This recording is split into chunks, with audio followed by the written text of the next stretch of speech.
This is the Grow Your Clinic podcast from Clinic Mastery. We help progressive health professionals to lead inspired teams, transform client experiences, and build clinics for good. Now, it's time to grow your clinic. Welcome back to another episode of the Grow Your Clinic podcast. My name is Jack O'Brien. I'm your host, and firstly, really appreciative of you sharing your time with us today. We have another clinic owner joining us and a guest on the podcast. I can't wait to get into her story. You are going to absolutely love it. We have Michelle Funder on the podcast today. Michelle, how are you? Good, thanks, Jack. How are you? I am fantastic. Things are crazy, but I am well. How are you? Yes. You know, it's a day-by-day roller coaster. I certainly felt at the start of this, I felt like I was in shock for a couple of days, wasn't really coming into the reality of what was happening in the world. And then I've gone through all the stages, almost like a grieving process.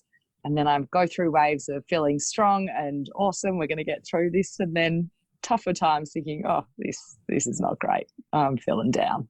So I think, everyone's probably resonating with that at the moment. Yeah. And for those listening, perhaps after the fact, we're in the middle of COVID-19 challenges. It's the end of March 2020, and it feels like the world may implode at any given moment. So yes, this is going to be a really pertinent episode, listeners. Michelle has an extensive background. She's the founding director of Beyond Osteopathy in multi locations in Melbourne, and she plays a few different roles in the Beyond world. She's the President of Osteopathy Australia, and has played all sorts of different roles in the allied health space across our country. So there's so many leadership principles that we can learn from Michelle. And I'm really excited for where this might go. But Michelle, before we do that, I've got a couple of icebreaker questions for you. Are you ready to go? I am. Here we go. Number one, what are you reading or learning right now?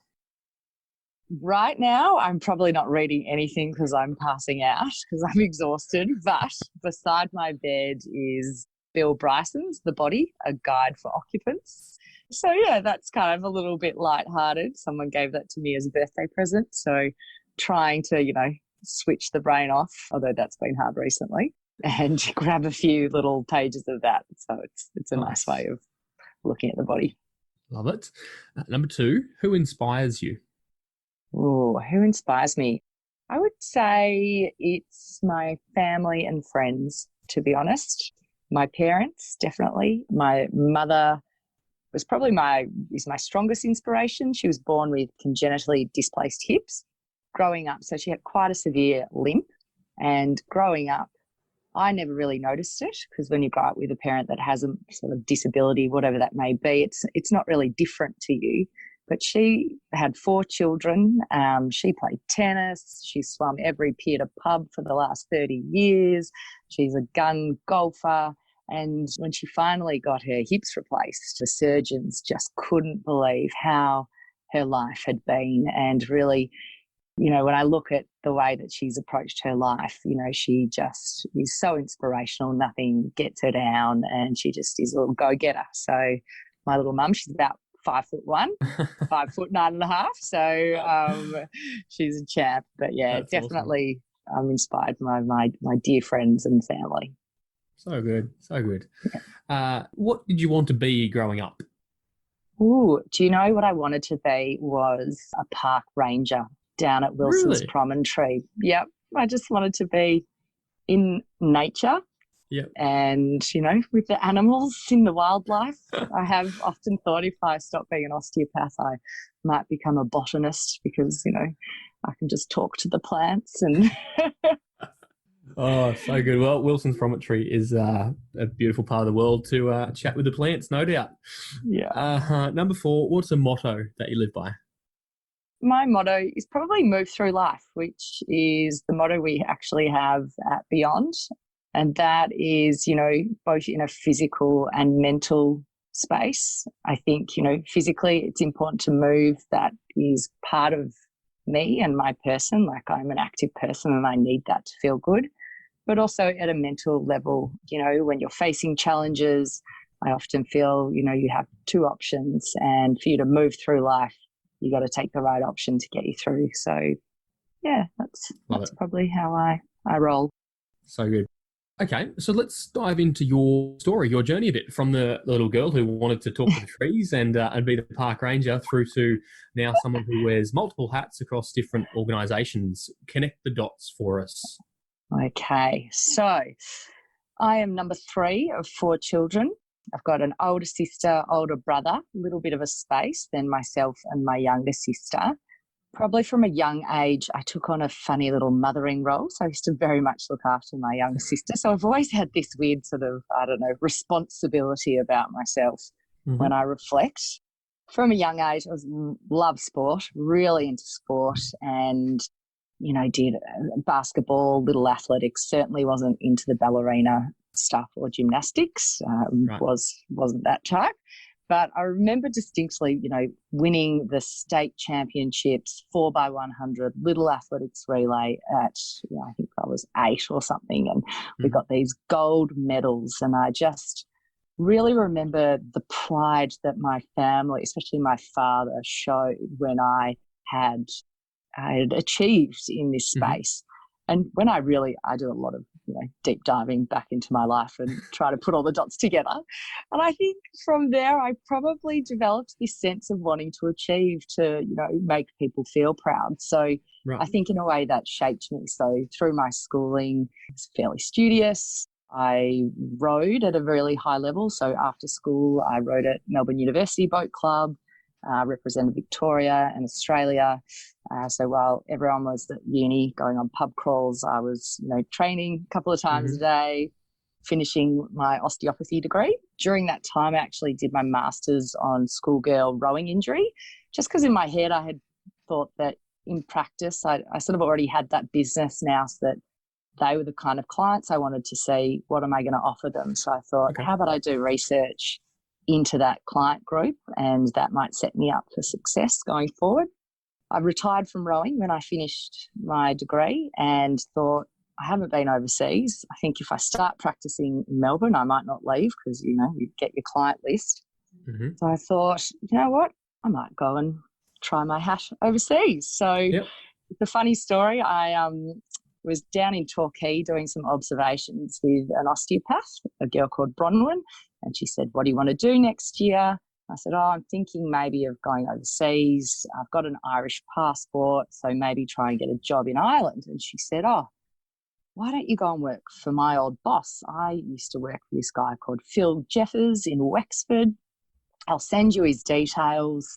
Yeah, just tell him you know me. So she wrote his name down, and I emailed her back after the session, as you do as a uni student. And I never got a return from her and a return email. So I ended up just Googling his name, and on about the 10th page of Google, I found a phone number, and I rang and I said, and he answered the phone strangely, and I was like, oh, hi, Phil. I'm a really good friend of Bronwyn's. Just wondering if you need an osteopath. And he was like, yeah, we do, what do you know about visas? And I said, I've got an Irish passport. I know I don't need one. And so he's like, great, come and work from Christmas. And I was like, oh, okay, where is this? And we're in Wexford. And so I sort of hung up and Googled Wexford. I was like, oh my God, I've just accepted this job on the other side of the world. And that was it, really. And it was the best thing I've ever done. And I ended up moving there in the March after I'd graduated. I knew no one. It's a small country town. I grew up in Melbourne. It's a tiny coastal town, and it was just brilliant. So I lived there for 2 years. That's where I started my career, made some dear friends, had a lot of crack, as they say, over in Ireland. And then I came back to Melbourne, and I actually had a few interviews with different osteopaths, and I worked really hard in Ireland. So I was seeing about 50 or 60 clients, and when I was back here in Melbourne, I just didn't really connect with any of the clinics. I wasn't sure if I wanted to work that hard in where I had these interviews. So I actually ended up going and doing a year at the TAC as a rehab coordinator. And after about a week, I thought, yep, this is not for me. I was in a claims group that was working with, my team was dealing with clients that had soft tissue injuries of greater than 20 years. And my job was to ring, up Nonna, who had cervical whiplash, and the TAC was still paying for her Panadol, and try and get her off. Oh my God. It was, Anyway, it wasn't for me. And I in that role, I did move to some different teams, but I knew that I missed private practice and wanted to do something different. So I sort of spent a bit of time looking into setting up a clinic. And, long story short, I ended up buying our clinic in Hawthorne off a bloke who used the clinic as a house and used to just work there 2 days a week. So I ended up just buying sort of the patient list off him. I was 26, started my clinic in Hawthorne. It was a wild roller coaster of a year. And then I ran into my dear business partner, Shane, in a supermarket. It was a very, very funny day. I think I just had a spray tan. I was in shorts and a T-shirt looking very orange, and I saw him down an aisle and I thought, oh my God, there's Shane. I haven't seen him since uni. I better, duck down the other aisle, and obviously ran smack bang into him. And anyway, we started chatting and we were like, right, let's join our clinics and buy another one. And 11 years on, here we are. So that's sort of how I got to where I am now. Amazing. Those years of being in business have, been a roller coaster, learnt so much. But, it's a fun story. Yeah, that's amazing. So I probably should have asked at the top, for those who aren't familiar, because osteopathy is somewhat of a unique profession or maybe unknown. What is the 10-second pitch of what is an osteopath? An osteopath, we are a musculoskeletal manual therapist. Generally, we look at the body in a more holistic manner. So when you have symptoms, we're trying to get to the cause of the problem and then prescribe exercise, deliver treatment, and basically help get you to your health goals. Awesome. I'm sure there'll be listeners who might not be familiar or might be in different states. So that's really useful. So can you paint us a picture then now of where Beyond Osteo is at, from that chance meeting in the supermarket with Shane Bennett to now? What does Move look like? Yeah. So when we first had the clinics, they all had different names. It was Hawthorne Osteopathy, Chapel Street Osteopathy. Over time, we rebranded it to just being called Beyond because we wanted to have an allied health clinic. So we currently have osteopathy, physiotherapy, exercise physiology, myotherapy, and podiatry, plus clinical Pilates.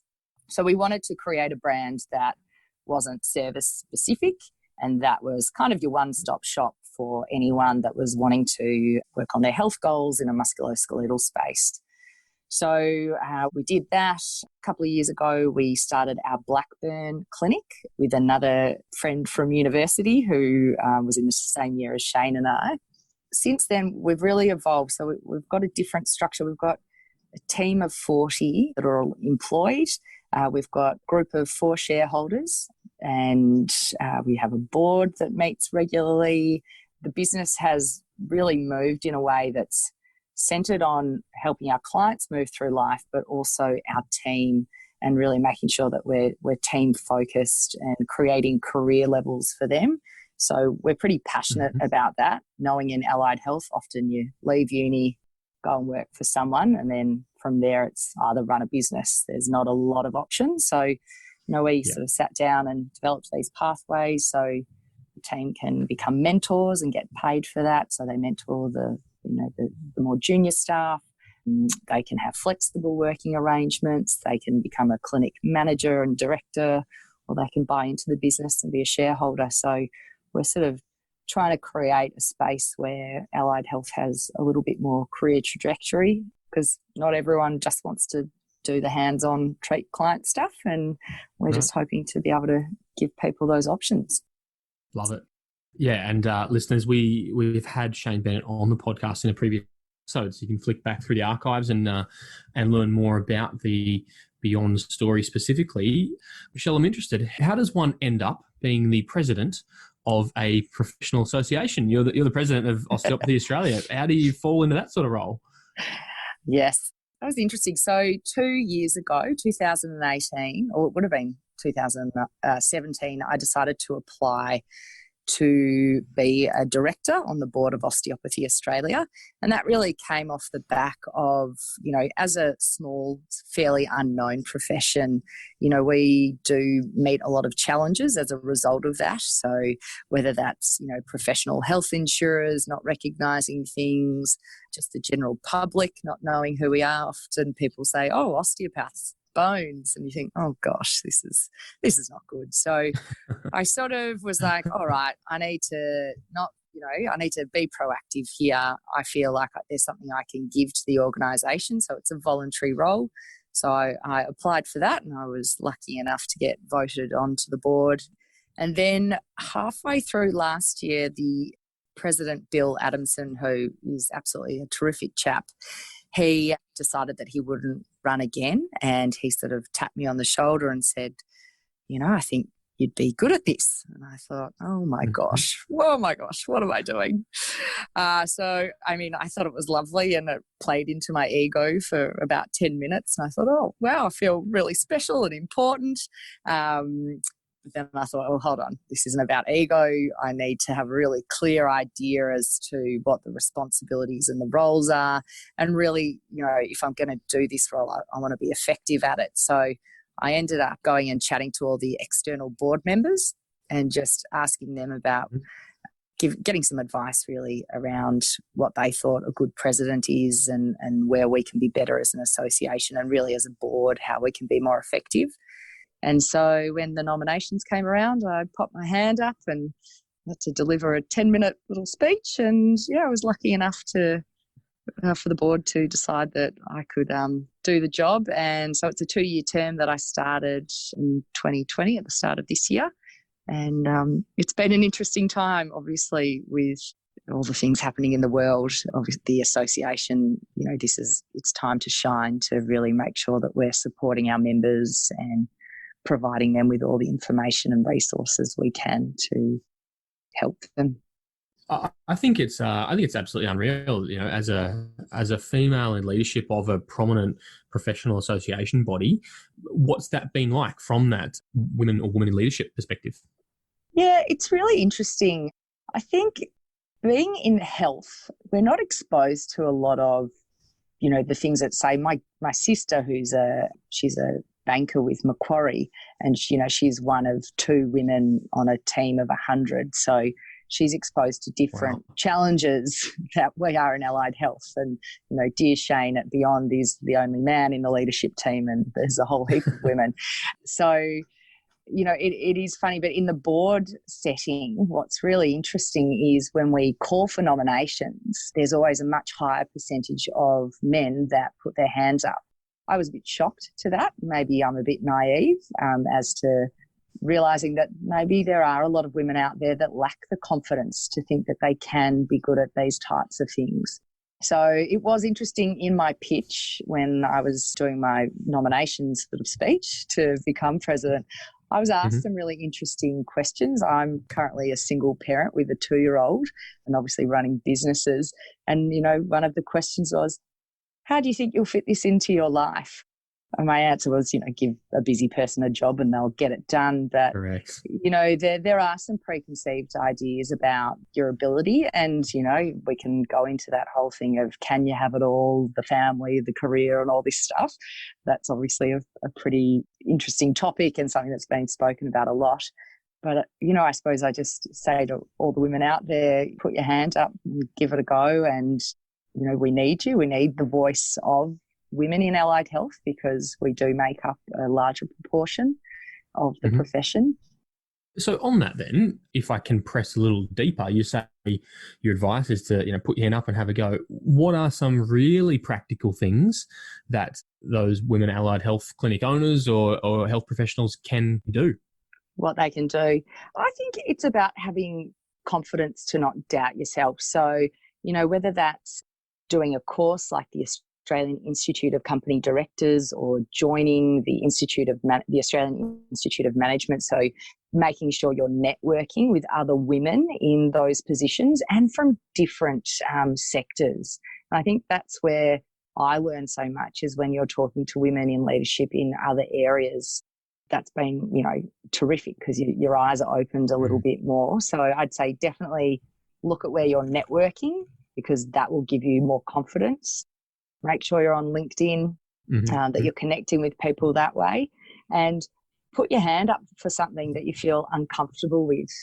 A couple of my team that I mentor, I'm always pushing them. They're these wonderful, brilliant women, and, I'm always pushing them to do stuff, and they're just, I'm so uncomfortable doing this. I'm like, just think about it for 24 hours. You're going to be great. So maybe you need to find a mentor to sort of push you a little bit into that uncomfortable space, because I think it is just about the self-doubt and really making that, turning that on mute, really, because I think we all can suffer from that. But yeah, a mentor and your networking. Love it. And I know that, inside our Clinic Mastery Business Academy, we've got a number of female mentors and there's huge opportunity for clinic owners to have that input, both as a parent, a mum, a clinic owner, and all the different ways that women can contribute and shine. And like you said, speaking of which, stepping out and doing something different, putting your hand up. I know you've played a role in some national advisory type groups regarding CDM and EPC, that type of stuff. So can you talk us through that experience? Yeah, that was an amazing experience. So the government decided to review Medicare, which was a massive thing. It hadn't been done in 20 years. And there was a specific allied health reference group that was one of the goals was to review the current chronic disease management program. So I was called up on the first meeting. I wasn't there. No one was representing osteopathy. And actually the chiropractor rang our association and said, you better nominate someone to get into this group.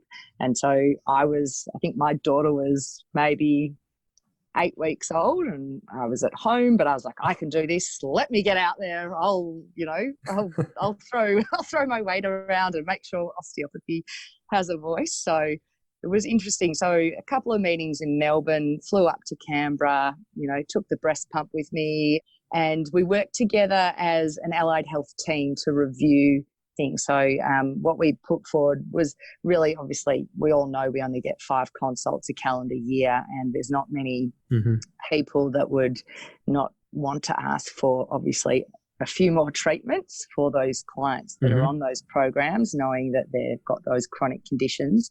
Plus also it's, 5 consults, for all of us. So if you've got that client with diabetes who needs, and hip pain, and they've got to see the EP, the podiatrist and the physio or osteo, that's not a lot of care, for 5 consults between everyone. So we work together to really provide evidence around increasing the consults. Also, my part was about, it sounds so silly, but providing evidence as why you need an initial appointment, because as we all know, for our chronic disease consults, it's just, there are 5 of them. They're the same length. There's the same billing amount. So it doesn't really reflect normal practice. So, yeah, we all collaborated and worked on little projects together to provide the evidence to submit that to the Health Minister, and that's being reviewed at the moment. And we wait with, I actually have no idea what's going to happen now with everything that's going on. Look, they're moving on telehealth item code, so who knows? Maybe we might see some progress. I know. And listen, to be honest, when you think about it, if allied health is closed down or we see more closures, you can wonder about the cost of health in 6 months' time. So for those people that, need the hip replacement and, I just wonder if the flow-on effect of allied health is shut down. But anyway, that's probably another podcast. Maybe, yeah. Let's loop back to the Osteopathy Australia type stuff, and where do you see osteopathy going, and how can people, what's the benefit to being involved in an association? That's probably 2 questions. Great. So the benefit of being involved, obviously very biased. I think if you're an osteopath, you should be a member of the association. And the honesty is, not a lot of people know what the association does. I didn't, not for a long time. You pay your fee, it gives you a reduced insurance amount, and that's terrific. So we have a relationship with the insurer and we can help, get a subsidy through that. But the work on that sort of advocacy and the policy is just phenomenal, especially for osteopaths, because we need to stay relevant in Australia. And that's what the association does, is they are meeting with the health ministers, they are with all the other allied health practitioner associations, lobbying for our rights to make sure private health, Medicare, and our consumers are looked after. So I think if you are an osteopath, it's just vital that you do support that. And the association, there's only 8 staff in our Sydney office, so it's tiny compared to some of the bigger organisations. They do an amazing job. But what also is amazing is the number of osteopaths that actually volunteer. So we've got lots of committees, clinical practice groups. So the ability for people to give back to this profession, I think, is really unique. I think it probably happens in a lot of allied health, but that's, we really hang our hats on those people and what they bring, and it is really nice. I've really enjoyed the feeling of volunteering my time and giving back to the profession, because it has given me a career. And I remember hearing an osteopath who was retiring talk about how, through the ups and downs of her life, she still always had her career, her clients, and that always kept her steady. And I was like, I think that's really a lovely way of thinking about things. So that's what I think the benefits of the association is. Where are we heading as an association? So we've got a pretty massive strategic plan, and it's our job as the board to kind of prioritise where we're headed. And osteopathy does face challenges, and that's what we're there for, to make sure that we can combat them as well as we can. The challenge is we are a small profession, so there's 2,500 of us, and there are 1,500 students enrolled, but most of those students are enrolled in Melbourne-based universities. So we've got a size issue. We need more osteopaths, but we probably need them in the rest of Australia as well. So, they're definitely, we listen to our members, we talk to them, we survey, we try and make sure that what their concerns are our top priority. So, we're working hard at this education committee, looking at, how we can get other forms of education in different states. Now, that sounds easy, it's incredibly complicated, and so it's about providing realistic timelines to the membership about how we can actually go about that. We're also it's all about supporting as well the members, so providing our ongoing continuing professional development. We've upgraded our website, delivering an amazing amount of free content to help people get their CPD, and I think that's going to be really massive given what's going to be the financial hit that we all probably take in these current times. But also, providing support to our university students, because most of them are members as well, so as they graduate, and also, helping businesses as well. So it's really it's a supportive thing, but we're also really working on those strategic things for the profession as a whole when we look at it as an allied health service in Australia. Unreal. I love it. I'm excited. Makes me want to join. I'm a physio. Do it. Oh, so good. Hey, Michelle, thank you so much for sharing your insights as a clinic owner, a board, the president, the roles you played with government. It's absolutely inspiring, and especially as a female in leadership. Thank you so much from the bottom of our hearts. Oh, thanks for inviting me, Jack. Really have enjoyed our talk today. Been a lot of fun. Hey, if people want to maybe get in touch with you or check out your clinic or Osteopathy Australia, what are some options for people to go and check and take next steps? Yeah, so more than happy for anyone to send me a message on LinkedIn, just Michelle Funder, or you can check out our website for the clinics, which is movebeyond.com.au.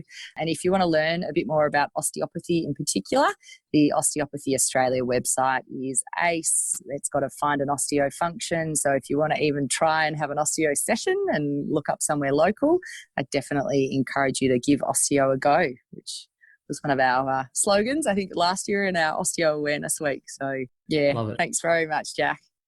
Our pleasure. Listeners, we'll make sure we link all those links up over at clinicmastery.com/podcast for the show notes for this episode, so you can check that out. We are super grateful to have Michelle Funder on the podcast, and we can't wait to bring you another episode of Grow Your Clinic again really soon. Bye for now. Thanks for tuning in to the Grow Your Clinic podcast. To find out more about past episodes or how we can help you, head to www.clinicmastery.com/podcast, and please remember to rate and review us on your podcast player of choice. See you on the next episode.